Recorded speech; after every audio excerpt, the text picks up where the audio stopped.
Welcome, my esteemed friends, to Original Strange Fairy Tales and Other Stories. I am happy to see you here. Today, we have an enchanting session of storytelling where the ageless wisdom of Aesop's fables comes alive. Today, we delve into 5 of his most celebrated tales, each brimming with lessons that have transcended time and continue to resonate with us all. We begin our journey with The Crow and the Pitcher, a story that highlights the power of ingenuity and perseverance when faced with seemingly insurmountable challenges. Next, we encounter the iconic race in The Hare and the Tortoise, where we learn that slow and steady often wins the race, teaching us the value of patience and humility over arrogance and haste. Our third tale, The Fox and the Hedgehog, presents a fascinating contrast between cunning complexity and straightforward simplicity, showing us that sometimes a single well-chosen strategy can triumph over a multitude of plans. Then we explore The Frogs Who Wished for a King, a thought-provoking narrative on the perils of discontent and the unforeseen consequences of our desires. Finally, we conclude with The Goose and the Golden Egg, a poignant reminder of the dangers of greed and the importance of appreciating what we have, lest we lose it all in our pursuit for more. As we journey through these fables, let their timeless morals inspire introspection and guide us in our daily lives. These tales, though simple in their telling, are profound in their impact, offering wisdom that is as relevant today as it was in ancient times. So sit back, relax, and allow yourself to be transported into the magical world of Aesop, where animals speak, wisdom thrives, and every story offers a precious lesson. Enjoy the journey.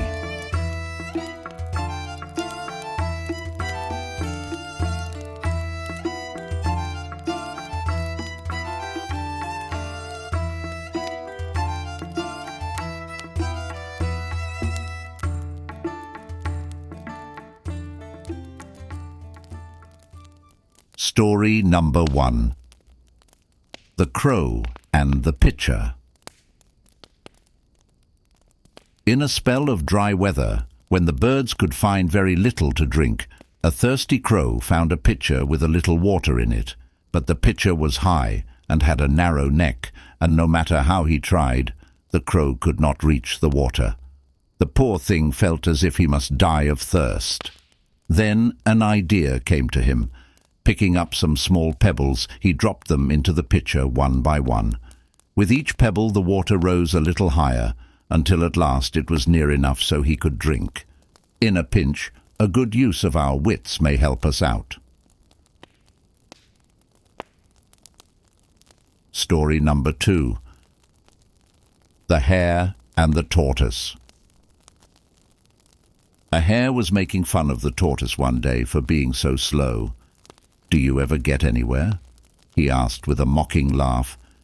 "Yes," replied the tortoise, "and I get there sooner than you think. I'll run you a race and prove it." The hare was much amused at the idea of running a race with the tortoise, but for the fun of the thing he agreed. So the fox, who had consented to act as judge, marked the distance and started the runners off. The hare was soon far out of sight, and to make the tortoise feel very deeply how ridiculous it was for him to try a race with a hare, he lay down beside the course to take a nap until the tortoise should catch up. The tortoise meanwhile kept going slowly but steadily, and after a time passed the place where the hare was sleeping. But the hare slept on very peacefully, and when at last he did wake up, the tortoise was near the goal.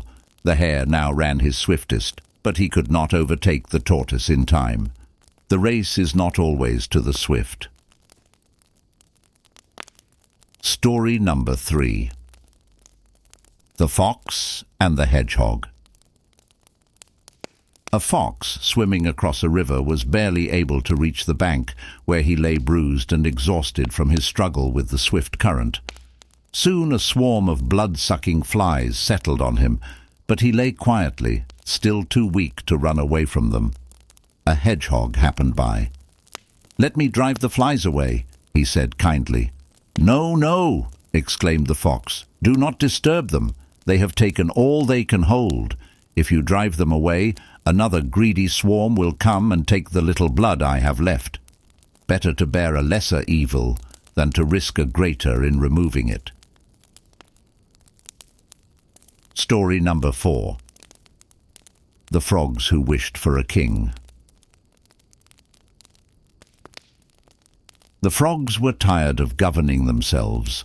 They had so much freedom that it had spoiled them, and they did nothing but sit around croaking in a bored manner and wishing for a government that could entertain them with the pomp and display of royalty and rule them in a way to make them know they were being ruled. No milk and water government for them, they declared. So they sent a petition to Jupiter asking for a king. Jupiter saw what simple and foolish creatures they were, but to keep them quiet and make them think they had a king, he threw down a huge log which fell into the water with a great splash. The frogs hid themselves among the reeds and grasses, thinking the new king to be some fearful giant. But they soon discovered how tame and peaceable King Log was. In a short time the younger frogs were using him for a diving platform, while the older frogs made him a meeting place where they complained loudly to Jupiter about the government. To teach the frogs a lesson, the ruler of the gods now sent a crane to be king of Frogland. The crane proved to be a very different sort of king from old King Log. He gobbled up the poor frogs right and left, and they soon saw what fools they had been. In mournful croaks they begged Jupiter to take away the cruel tyrant before they should all be destroyed. "How now?" cried Jupiter. "Are you not yet content? You have what you asked for, and so you have only yourselves to blame for your misfortunes. Be sure you can better your condition before you seek to change."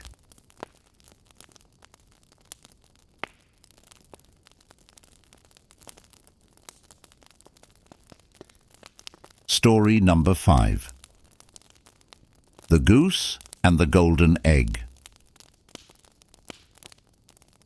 There was once a countryman who possessed the most wonderful goose you can imagine, for every day when he visited the nest, the goose had laid a beautiful, glittering, golden egg. The countryman took the eggs to market and soon began to get rich. But it was not long before he grew impatient with the goose, because she gave him only a single golden egg a day. He was not getting rich fast enough. Then one day, after he had finished counting his money, the idea came to him that he could get all the golden eggs at once by killing the goose and cutting it open. But when the deed was done, not a single golden egg did he find, and his precious goose was dead. Those who have plenty want more, and so lose all they have.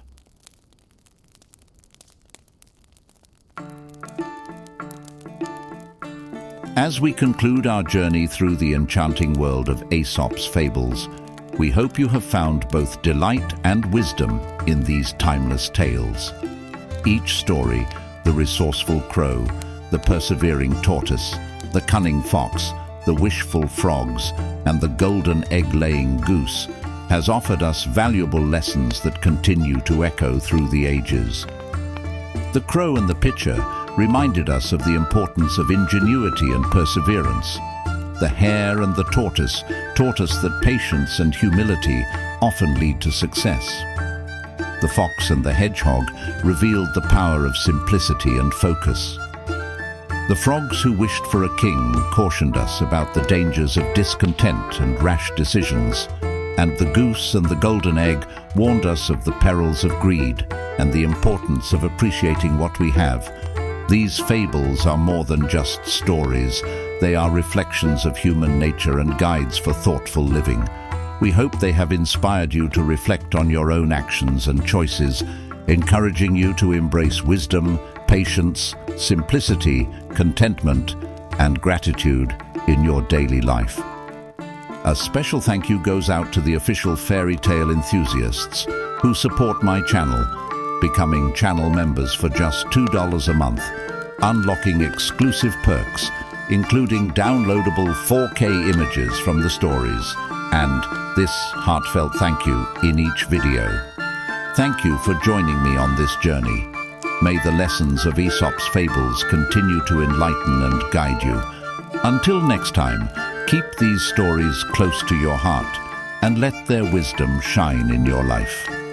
Thank you, and I will see you all again very soon.